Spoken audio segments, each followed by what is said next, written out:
children can sometimes tell you what they think you want to hear, or Oh yeah. or they say something, I mean, they, whether they've been taught to lie or not to lie, they, that preservation instinct can be strong, and you kind of like, wait a minute, gosh, I can, and as adults, our own experiences tend to, just a perfect example. The other day, my daughter, we ask our girls, our children, to dress conservatively, and she walked out of the home in one of her gym dance shirts that was not conservative. It wasn't meant for wearing to school. And I was like, no, change. And she went into her room and changed. And of course, I went back to the little rebel that I.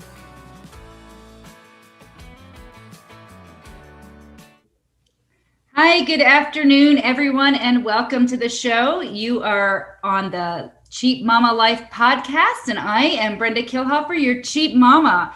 And today I am super excited to have back with us, totally different topic this time, Shawn Jones with the iNetrepreneur Network.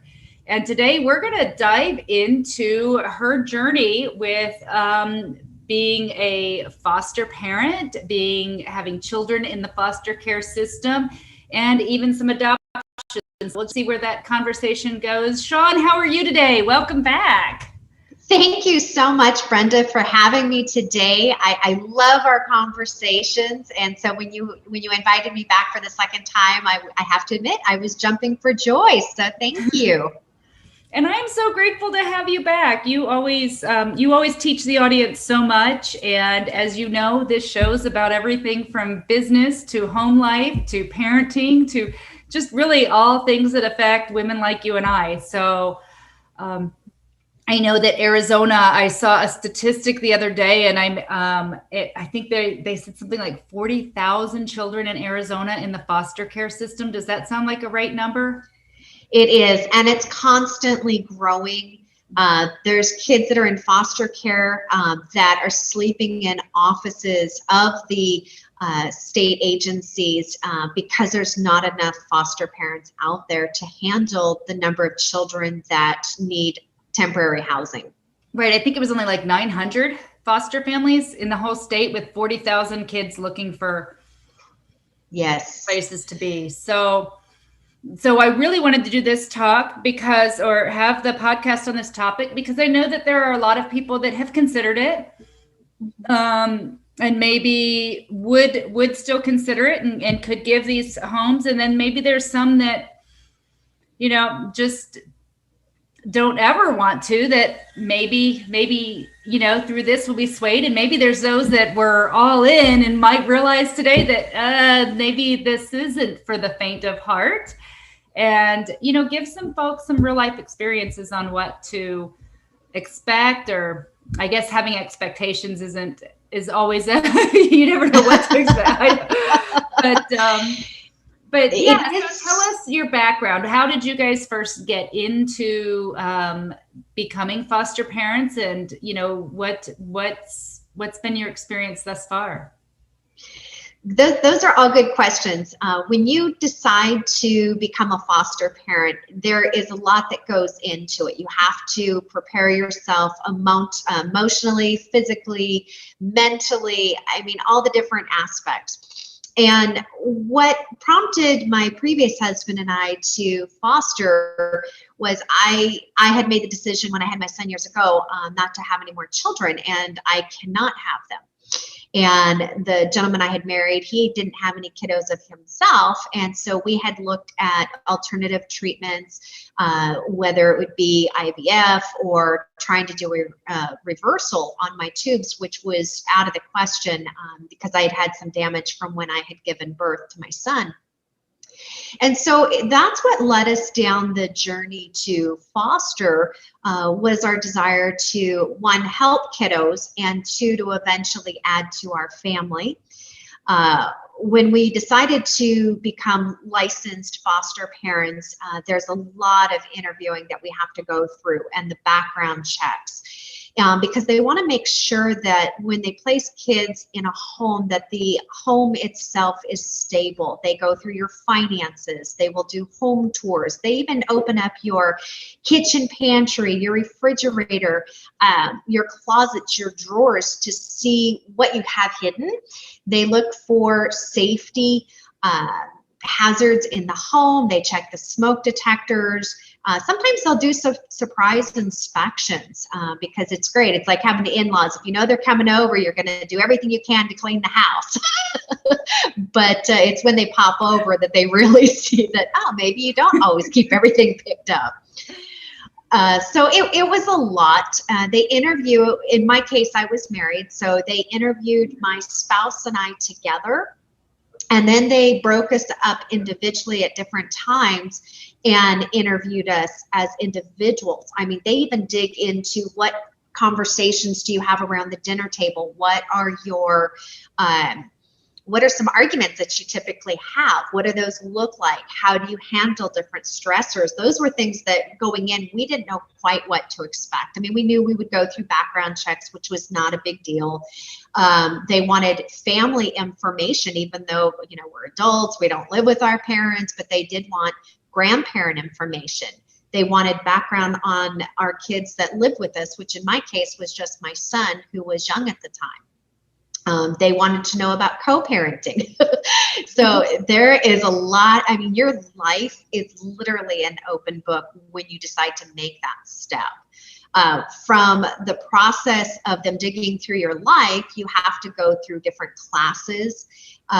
They will ask a series of questions, and they do get into the types of children and the behaviors that you're willing to accept in your home. You know, you think about kids, and our age group was newborn to age 8. And you don't think about kids that try to harm themselves. I mean, the instant is, you know, maybe the parents had abused them in some form, but you also don't think about the kids and what their behaviors come to you as. Right. So there's definitely some eye-opening questions that really force you to look inside here, and what are you willing to accept and not accept. And keep in mind, when you are dealing with kids in the system, if they've been removed instantly and it's their first time, nobody knows exactly what they've gone through and what they've endured, and they don't know the behaviors necessarily that will be coming into your home. Oh, okay. Wow. And so what kinds of behaviors have you personally seen? What have you had the opportunity to experience? We've had kids that have witnessed parental abuse to grandparents. So where the adult parents were attacking adult grandparents and there was bodily injuries involved. Kids that have been products of drug abuse. So some of them have been exposed to drugs while in the womb. Some, while they were not exposed to drugs personally, they witnessed family members who were drug abusers, alcohol abusers, kids that had been sexually abused, kids that I had a difficult one, little kiddo that was about 5 years old, and he would try to break his little body parts, his arms, on walls, you know, like where the walls would curve around. He was placed in a mental hospital. Kids that wouldn't talk, kids that would try to stab themselves with plastic forks, you know, because they couldn't release what was going on with them. We had one kiddo, he was so cute. He was about 3, almost 4 years old. And we found him sleeping in our pantry for the first week. Every night we would go to bed and get up in the morning, and sure enough, he would be in our pantry bear hugging the food. Aww. And so that was tough. We had one kiddo, a couple of kids, actually, they were a sibling group, that their clothes were so soiled from not being clean that no matter how much I washed them, I could not get the smell out of the clothes. And so you don't want to throw their clothes away because they oftentimes don't come with very much and it's their personal belonging. Right. So we had to, after we cleaned them several times, put them in Ziploc bags, and we had to put them in the garage because it was still, the odor was going through the bags themselves. Typical ADHD, ADD, where you're getting into the oppositional defiant disorder, or ADHD is pretty common. Kids that have that hypertensity, lack of focus. There's aggression issues oftentimes. So there's a lot of different behaviors.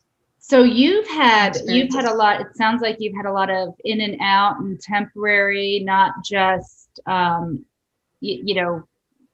short term, not just long term. Am I reading that correctly?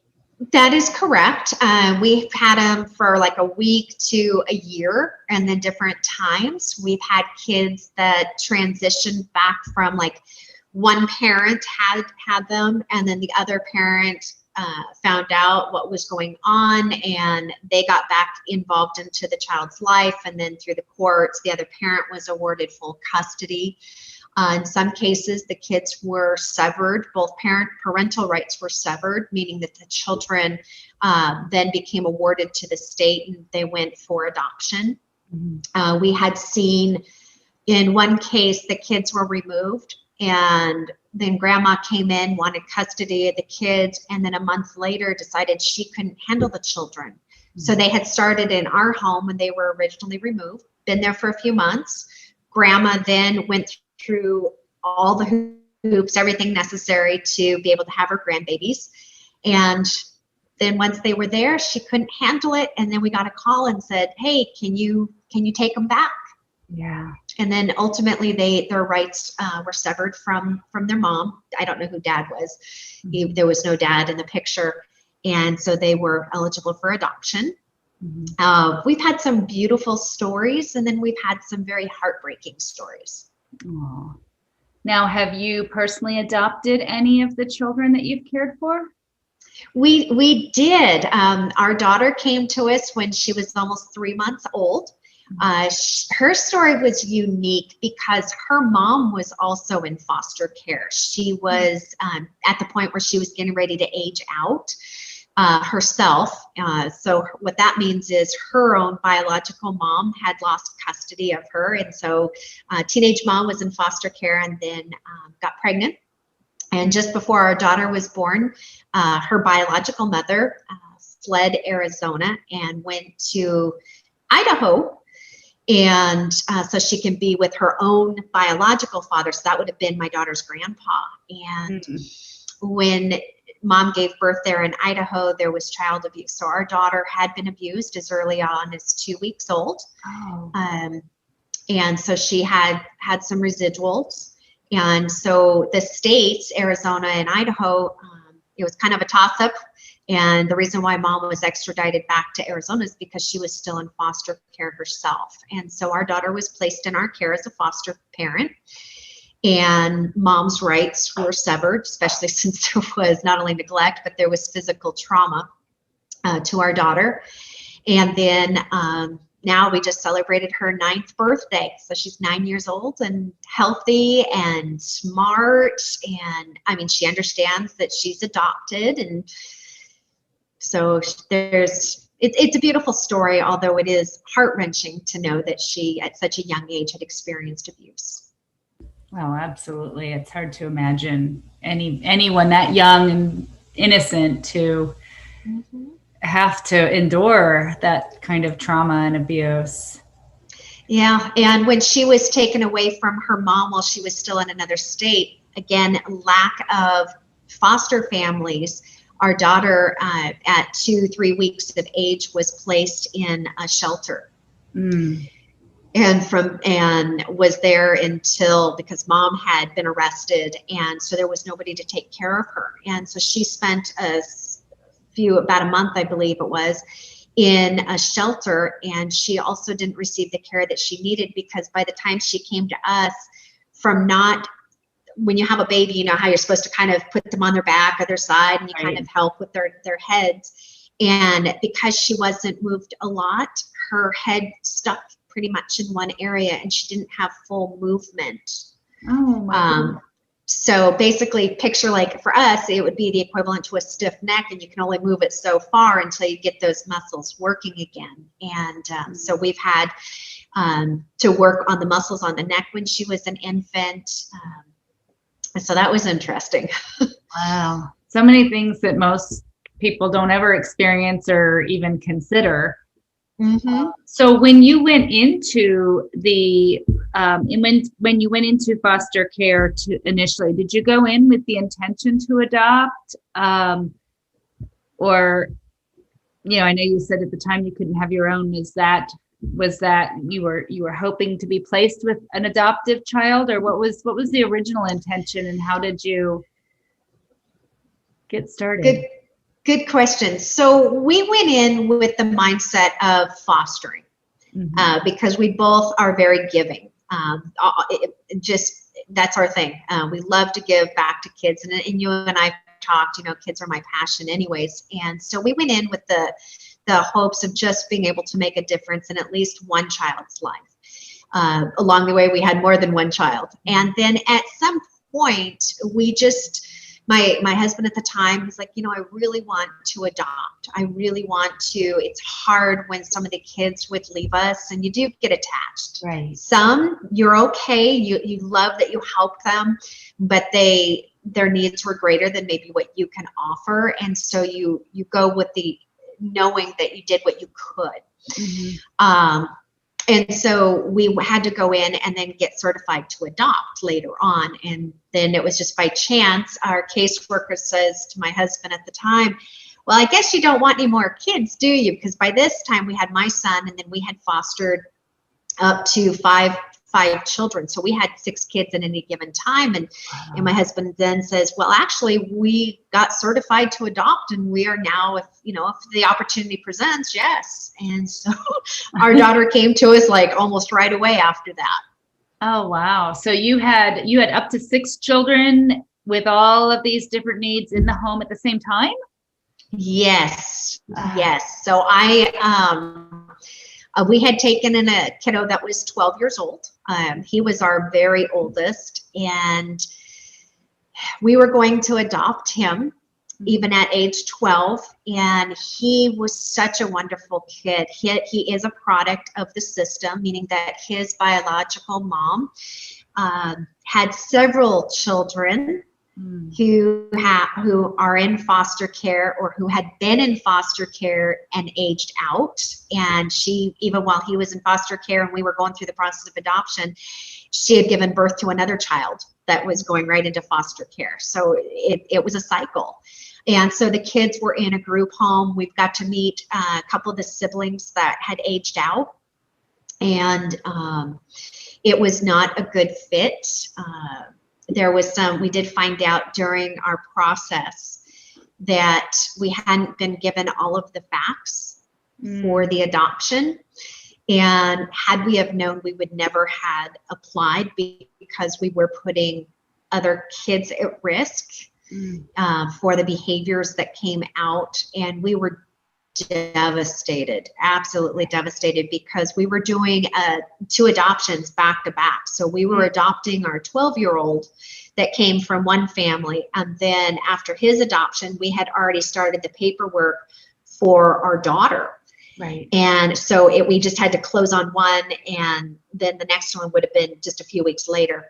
But because we had another sibling group that were unrelated to the other 2, turned out there was a trigger, and the triggers meaning that something happens and a kiddo will react to it, whether it's sound or noise or words or situations. And that's when we found out that there was something that we had not been told. And what made it worse is when we talked to our 12-year-old psychiatrist, and I said there was nothing in any of the paperwork. I mean, because that's a big decision to adopt. Right. And especially I have my own biological kid, and we're trying to adopt a little girl, and you're having all these different dynamics.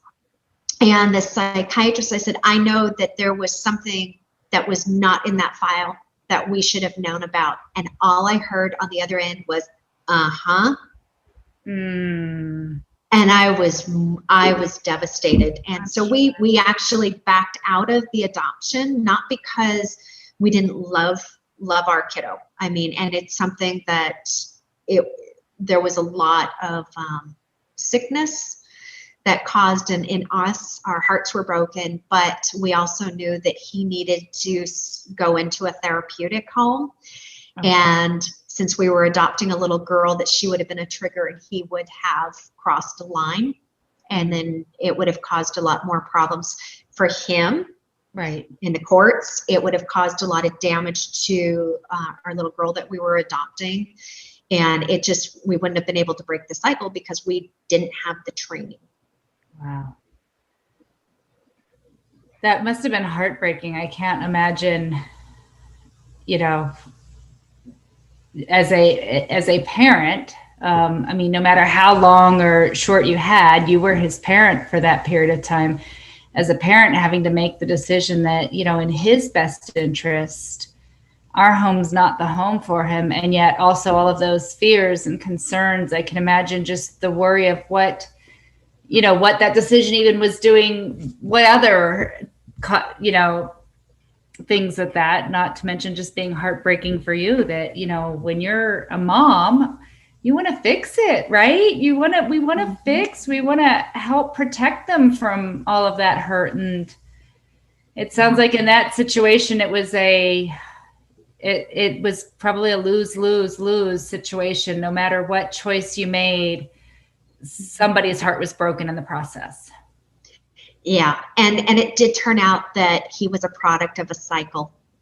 Right. And knowing that he was a product of a cycle that had happened to him and prior, the chances of him repeating what he's experienced and other things, it was so great that we didn't want to put another child in harm's way. We wanted to make sure that he had the help, and we couldn't do it. And of course, getting your daughter as young as she was, her remembering a lot of the trauma was probably not as likely. I mean, she was just going to remember having that home that you gave her. And then your biological child, so let's talk about that when it's a good time for a break. Let's take a quick break. And when we come back, let's talk about how that choice impacts the children that we have at home, whether they're other foster children or our own biological children. So, gosh, thank you so much for sharing. I know it's just so many different circumstances and things. I can't even imagine having 6 children all from different places and backgrounds in your home, let alone having 6 of your own that have common backgrounds and experiences. So let's talk about that when we come back off of the break. Hey, my people. This is Marcus from the Transform You Media Network. If you are enjoying the Cheap Mama life, I want to tell you about more content that is similar to what you are receiving right now. If you are the type of person that enjoy inspiration or insightful wisdom that takes you away from the junk that they are giving to you in the mainstream, the Transform You Media Network is the place to be. You want to find more content like this over on our YouTube page, our Roku channel, or on Google Podcasts, Spotify, or Apple. Simply do a Google search, type in Transform You Media Network, or go over to our main website at transformyoubroadcast.com. That's transform the letter U, broadcast.com. See what we have to offer. We will transform your life and business.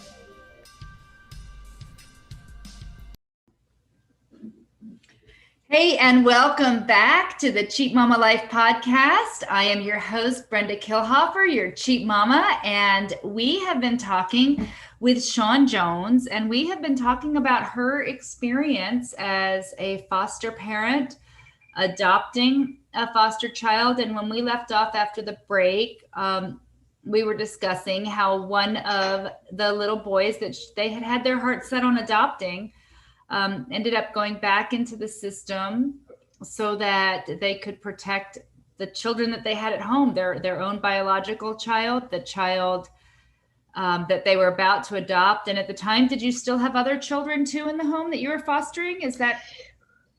We did. We had a sibling group of 3. And that's how actually having that sibling group of 3 on top of my son and then the baby that we were adopting is how we learned that our 12-year-old had a trigger. And it was because the sibling group of 3 that had been placed with us, they were removed for physical abuse that they had witnessed. And but then it turned out that allegedly, I can't say that it was confirmed. So allegedly there was a boundary crossed with the little girl for sexual abuse. And so she was trying to reenact things that had happened to her, and we had no idea. It was eye-opening. And what made it even stranger and how we found out that this had even happened to her. And of course I had to go through a forensics interview, and it was hard because when they do forensics interviews, I mean, they have the kids on camera and they're taking pictures, and you go to like this clinic and then you have investigators, and it was traumatizing to the little girl. And I'm like, I'm not biological mom, but I mean, I'm an adult, and you know, my heart's going out, and I'm trying to hold her hand and say, it's okay, you're okay. And so, but how we even found out that there was abuse going on beyond the physical is I'm doing this little girl's fingernails. I'm just, you know, painting and buffing them out. And all of a sudden at 4 years old, her little voice changed in front of my eyes. And all of a sudden I had a different voice and a different person in front of me stating certain things as if she was the outsider looking inward at what was going on to her. And then all of a sudden her little voice changed back, and it was that little girl there again. And I'm going, oh my gosh. Wow. And she was 4 years old. And then so that's when she needed to be self-soothed. And so for her desire to be soothed, let out the other things that apparently made her comfortable. And that's where this one component came into, and that's where other things came to light. And so when you taking kiddos, you never know up front everything that you're going to be faced with. Right. And you know, when they come in with broken bones or broken faces and all the bruising, that's something you can understand. But it's that when you're in their head and those things start to surface and you're going, I had no idea. What do I do? What do I say? How do I comfort? You can't start asking a bunch of questions because that can be leading. So you have to really learn to just listen, acknowledge, and then you go report everything. Right. And then the teams get involved. Yeah.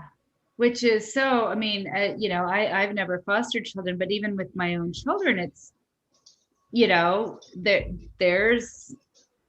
they can have something happen at school, and it's always, like you said, you have to ask the questions in a way that you're not helping them to create their own little stories, because children can sometimes tell you what they think you want to hear, or, oh yeah, or they say something, you know, I mean, they, you know, whether they've been taught to lie or not to lie, they, you know, that preservation instinct can be strong, and you kind of like, wait a minute, you know, gosh, I can, you know, and as adults, our own experiences tend to, you know, just a perfect example. The other day, my daughter, we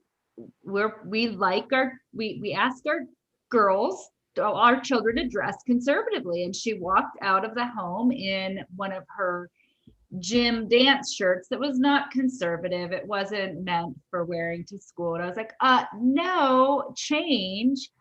And she went into her room and changed. And of course I went back to the little rebel that I was in high school, and I went and checked, did she leave it behind, or does she really have it with her? And so at the end of the day, I felt so bad, because I'm like, you know, my mother would have just looked, and I was like, okay, I'm not gonna go in that direction. But I was just like, okay, Jeremy, be be honest with me. Did you keep that shirt on under the other one?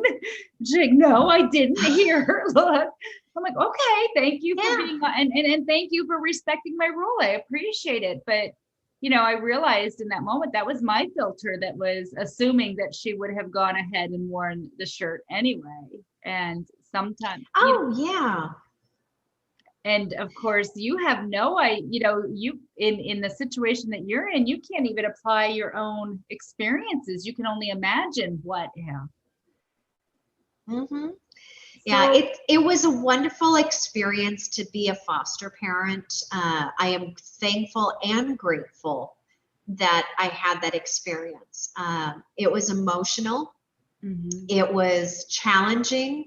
There were some days at the end of the day when my husband would come home at that time, and I was just worn out because I would do all the therapy sessions, whether it was taking the kiddos to their therapist, and some of them had, different types of therapists at different times, different locations, or we had people coming into the house. We had occupational therapists, mental therapists, and they had parenting coordinators that would come in and do visits with the kiddos, or I would have to do what they call CFT meetings, where I'm there representing as the foster parent, and then we would have all the service providers and case managers and everybody involved, and where we would have to go to court and provide information to the courts.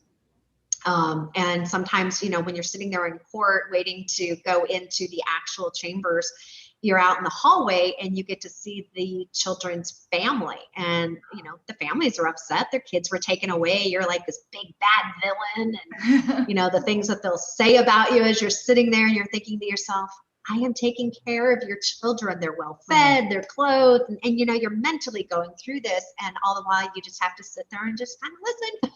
Yeah. And they do say that not all foster parents are in it to be kind and giving, that there are foster parents out there that do it strictly for the money. Mm-hmm. And I mean, it is a cold hard fact, as foster parents, you do receive a stipend to take care of the kiddos. But if you think about it, being a parent is 24/7. If that kiddo needs help and it's at 1:00 in the morning, you're the 1:00 in the morning.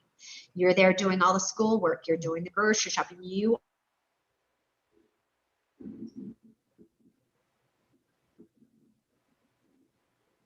Wow. And so it is disheartening. Yep. Then multiply that by 6, because they each have different needs, different, different circumstances, different things for counseling or education, and I would imagine that even if it's, even if you have, one of the brightest children that maybe they didn't have any influence of drugs or things like that. I mean, they still maybe have the emotional, they've got the, if nothing else, the feeling of abandonment and loss from their family. And then you've still got the missed school, so maybe they are super bright, but now they haven't had, routines and just trying to settle into those things. And let's face it, it's hard to show up at a new school in the middle of the school year and be the new kid. I mean, how many new kid opportunities have you had dealt with over the years? Quite a few. Kids are adaptable though. Yeah. They really are. I had one kiddo that when we did the school transfer, he would come home every day and he would just be in tears crying, and we would do homework, and I'm thinking to myself, there's something not right. There's something missing. And sure enough, because I knew that there was a problem and I fought with the school, I said, I think our child is on an IEP for the school. I think he has a learning disability. And I fought and argued. And sure enough, it turned out that the other school did not transfer his IEP, so he was not receiving the services that he needed. And so you really have to stay on top of it. I one of those boisterous foster parents that as soon as the kiddos would come in, I would do everything I could to get services put in place.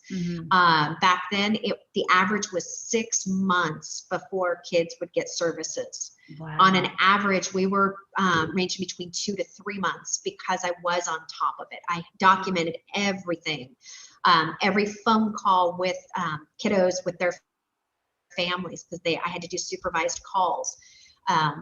If the kids were talking and they said something that didn't sound right, I would have to document it and turn over the documentation.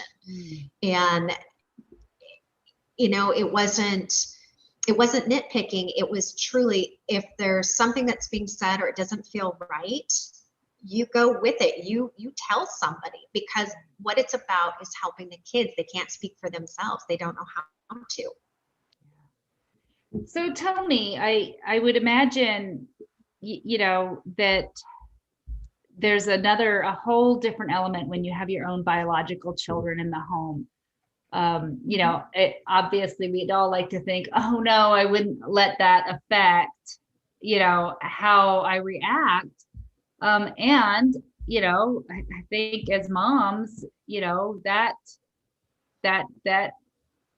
baby that we, carried and held the moment that they were birthed, and, from day one, there's just a different bond, and probably a little difference in that protectiveness layer. I'm just asking and assuming. Tell me a little bit about that. What should a mom that has their own children know and be prepared to have to dig deep into their own, look in the mirror and really dig deep into their own, I don't know what to say, weaknesses or strengths as a mom when they take on an additional child that is coming from a foster situation? Well, if you have your own children, you do have to look at the dynamics of the family unit. You have to know your own children's personalities before you decide to bring in other kiddos from foster care versus, obviously having your own. Our son was young enough at the time that he thought they were just friends. Oh, friends are coming. But what he didn't understand at first was, why is it these kids would come into the home and they would try to break his toys? Because our son everything was treated nicely, and he put it back, and he didn't understand why there was that difference. Why don't they take care of the things that they have? And that was really the first conversation we had, that he says, I don't understand. And so we had to, walk through that. And it was hard when he did see the kiddos sleeping in our pantry. I'll never forget. He just kind of looked at him like, what are you doing? And it's about being open and talking with your kiddo. And it's okay to have a private conversation with your own child and explain, because you don't want to embarrass the kiddo that's coming into the home and they're going, wow, I feel less than your own kid, because they do also feel insecure with themselves. Whether you adopt or whether you're fostering, or even your own step kids, because I also have a stepson and a stepdaughter, but my daughter's older. There is a little bit of a difference. Like your own biological, there's an energy that is different. You can look at your own biological, and sometimes you don't even have to say anything. They just know. It's kind of like, the twins, they just know their own language. And sometimes I do find it's like that for the biologicals kids. My daughter, I'm very close with my daughter, but she is a little bit independent. So attachments, she has a little harder time with attachments because she knows she's adopted, and then her dad and I divorced and we're both remarried. So in her eyes, she has her biological mom, her biological dad, who she doesn't know. She has adoptive mom, adoptive dad. And then she has stepmom and stepdad. Oh, wow. And, but we've done a really good job of working with her. We got her therapist in place and everyone. And so she's okay. She understands that, biological mom grew her in her belly and she had to go take care of herself, and that she is very much loved by stepmom, stepdad, Dad and I. And so we don't talk about step or adoptive. That is one thing we don't do. It's always your mom. Even when I talk about her bonus mom, it's mom. Don't give your mom a hard time when you're over there. Right. I don't say stepmom because you know what? At the end, we're all moms and dads. Right. Why add that extra label? And trust me, I mean, even co-parenting is not always the easiest. Right. But as long as you keep focused that it's about the kids, you can make everything else work if you really want it to work. Sometimes you just have to have a little bit more patience and understanding that things are going to come to the surface. You do have to check your own filter, you know, and have boundaries, set routines. Kids that are routined, they understand. So even if they have all their behavior stuff that's going on, as long as they know, you know, like what time to get up, what time is breakfast, what is the breakfast routine, what is the going to school routine, what happens when we get out of school in the afternoon. Set the routine. If your child is a visual, have a visual board. If they're audio, record it and let them play it back and forth. Do positive reinforcements all the time. Hey, great job for picking up your shoes. Instead of, you didn't pick up your shoes, go do it. You know, you can remind them, but always have more of the positives. And that's something that can be applied to your own family, whether they're biological step or not. Yeah. Yeah. Parenting is not for the faint of heart, no matter what. It's, you know, I always laugh that they, you know, you need a license to drive, but yet you don't need a license to parent. And you know, we experiment by and large as adults, we experiment with our kids. And I've been super grateful to have had, you know, some of the best education, but I didn't have it right off the bat. You know, there's things that, oh, I wish I'd known that when this one was little. So tell me how, I mean, even with parents and you know, with our own children. And I know for my son, my oldest, his dad is stepdad. Tell me, how did being a foster parent and having all of those kids and all that dynamic go? How was that? I mean, obviously that you've moved on from that marriage. Did that impact that relationship in the marriage? It absolutely did. Because we found that by the end of it, all we talked about were the latest, greatest behaviors of this kiddo or that kiddo, or what did that therapist say, or that judge, and everything was focused around kids. And because I was the full-time caregiver for the kiddos, because I didn't have my company at the time, and that was my full-time job. Were the kids that when my husband would come home, he's ready to decompress, and I'm all, hey, let's talk. I need some adult time, you know? And so we grew apart. And then when we no longer fostered, there had been some, you know, marital damage there, and kind of looked at the other person and even parenting skills. And it's just like, you just get to the point where you just can't. And with our situation in particular, when we adopted our daughter, my husband at the time, wound up gravitating to our daughter, and then kind of left my son to the side. And he had been in my son's life since he was 9 months old. And I'm looking going, no, you don't do that, you know? And my son started noticing a difference. Why is dad always with Sissy? And why is he kind of pushing me to the side? And when you're hearing that doesn't work. And so while we never argued, we never fought, he was a wonderful husband. I know we're divorced and I'm telling you he's wonderful. But you don't treat the kids differently. And then as a couple, when you have those, when you become emotionally disconnected from each other, well, what does that go into? That goes into behind the closed doors. And when you can't get that reconnection back, and even if you go through therapy yourself, there is sometimes where it's just best to say, okay, this isn't going to work, and let's just part ways. And so, and I had married a friend of mine, so it wasn't like I had just randomly met some guy and said, hey, we're going to go hook up and get married. I married a friend. Yeah.